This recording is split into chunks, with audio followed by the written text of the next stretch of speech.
हरे कृष्णा राधे राधे दोस्तों, आप सभी का मेरे इस YouTube चैनल में हार्दिक स्वागत है। एकादशी का व्रत भगवान विष्णु जी को समर्पित है। हर मास में दो एकादशी आती हैं, एक कृष्ण पक्ष में और दूसरी शुक्ल पक्ष में।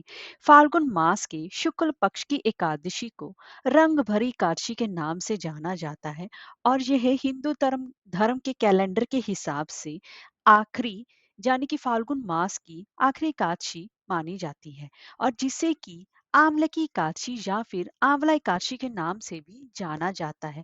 पौराणिक परंपराओं के अनुसार रंग भरी एकादशी के दिन भगवान शिव माता पार्वती से विवाह के बाद पहली बार अपनी प्रिय काशी नगरी आए थे। इसीलिए इस दिन से वाराणसी में रंग खेलने का सिलसिला शुरू हो जाता है, जो कि लगातार 6 दिनों तक चलता है। ब्रिज में होली का पर्व होलाष्टक से शुरू हो जाता है। वहीं वाराणसी में इसकी शुरुआत रंग भरी एकादशी से होती है।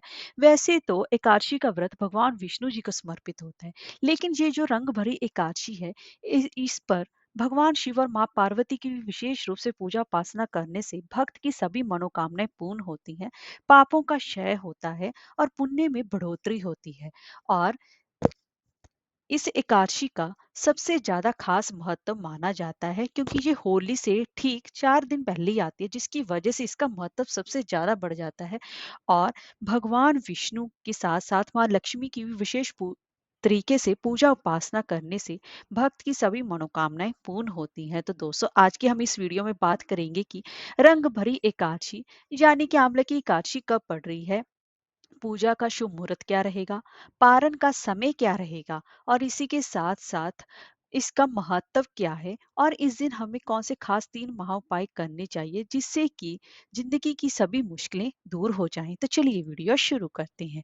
दोस्तों, अगर आपको हमारी वीडियो अच्छी लगी हो तो लाइक शेयर और सब्सक्राइब करना ना भूलें। दोस्तों, सबसे पहले जान लेते हैं कि एकादशी तिथि कब से प्रारंभ हो रही है। 20 मार्च 2024 को सुबह 12:21 से प्रारंभ हो रही है और एकादशी तिथि का समापन 21 मार्च 2024 को सुबह 2:22 पर समाप्त हो रही है। तो उदय तिथि के हिसाब से एकादशी का व्रत रंग भरी एकादशी यानी कि आंवले की एकादशी का व्रत 20 मार्च को ही रखा जाएगा।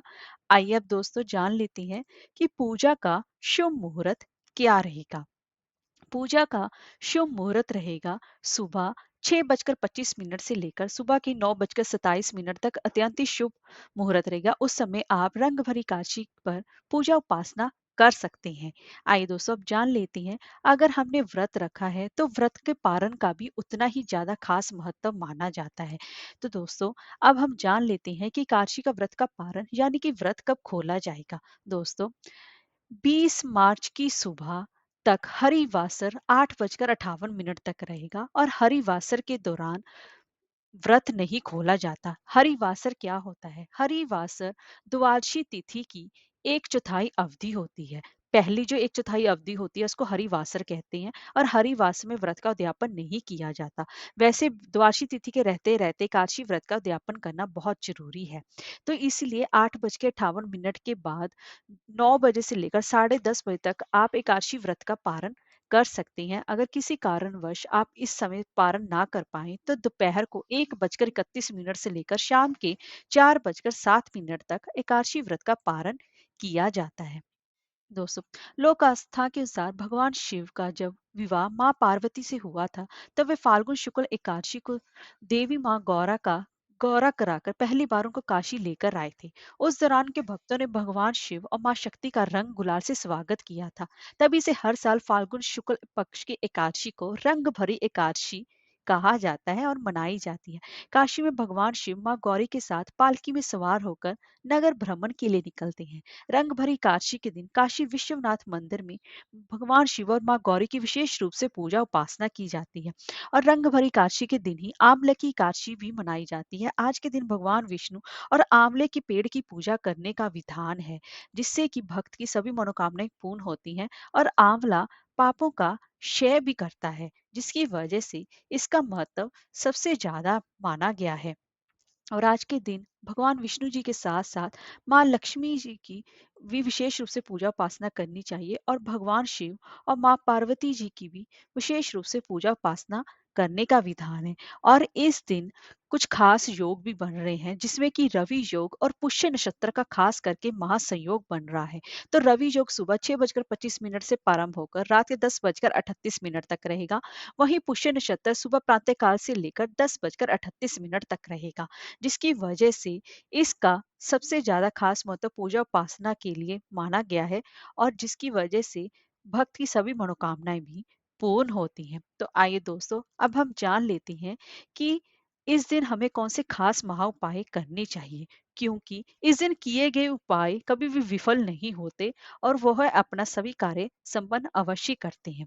तो आइए दोस्तों, पहले जान लेते हैं कि अगर आपके जीवन में आर्थिक समस्याएं चल रही हैं, आपका कोई भी कार्य सिद्ध नहीं हो रहा है, आपके पास पैसा नहीं रुक रहा है, तो इस दिन आपको रंग भरी एकादशी के दिन यानी कि आंवले की एकादशी के दिन आपको क्या करना चाहिए। सुबह प्रातः काल स्नान करके आपको पूजा का संकल्प लेना चाहिए, और उसके बाद अपने घर से एक पात्र जल भरकर आपको किसी पास ही के शिव मंदिर में जाना चाहिए, और साथ में आपको अबीर, गुलाल, चंदन और बेल पत्र भी आप ले ले, और पहले सबसे पहले आप वहां पर आपको शिवलिंग पर चंदन लगाना चाहिए, और फिर बेल पत्र और जल अर्पित करना चाहिए, और अंत में आपको भगवान शिव को अबीर और गुलाल अर्पित करना चाहिए। फिर आप भगवान शिव के सामने वहां पर बैठकर अपनी आर्थिक समस्याओं को समाप्त करने की प्रार्थना करनी चाहिए, कि आपके जीवन में जितने भी कष्ट परेशानियां चल रही हैं, जितनी भी आपकी आर्थिक संबंधी परेशानियां चल रही हैं, वह उनको दूर करें। ऐसा करने से धीरे धीरे आपकी आर्थिक समस्या परेशानियां दूर होने लगेंगी। अब दूसरा उपाय जान लेते हैं। अगर आपकी वैवाहिक जीवन में खटास चल रही है, आपका वैवाहिक जीवन सुखी नहीं चल रहा, आपके दिन में आए दिन घर में क्लेश रहता है, तो इस रंग भरी एकादशी को खाली ना जाने दें। विवाह संबंधी बाधाओं से बचने के लिए पति और पत्नी दोनों ही एक साथ रंग भरी एकादशी पर व्रत रखें, और सूर्यास्त के बाद भगवान शिव और माँ पार्वती जी की संयुक्त रूप से, यानी कि दोनों की ही संयुक्त रूप से पूजा उपासना करें। फिर पूजा के बाद उनको गुलाबी रंग का अबीर उनको अर्पित करें, और अपने सुखी वैवाहिक जीवन की प्रार्थना करें। ऐसा करने से धीरे धीरे आपके जीवन में जितनी भी परेशानियां, आपके कड़वाहट आपके जीवन में जो आई हुई है दोनों पति पत्नी के बीच, वह धीरे धीरे दूर होने लगेगी। इस एकादशी पर आपको व्रत अवश्य रखना है। निर्जला आहार रखना है या आपको फलाहार करना है, वो आप अपनी समर्था के हिसाब से रख सकते हैं। अब तीसरा उपाय जान लेते हैं।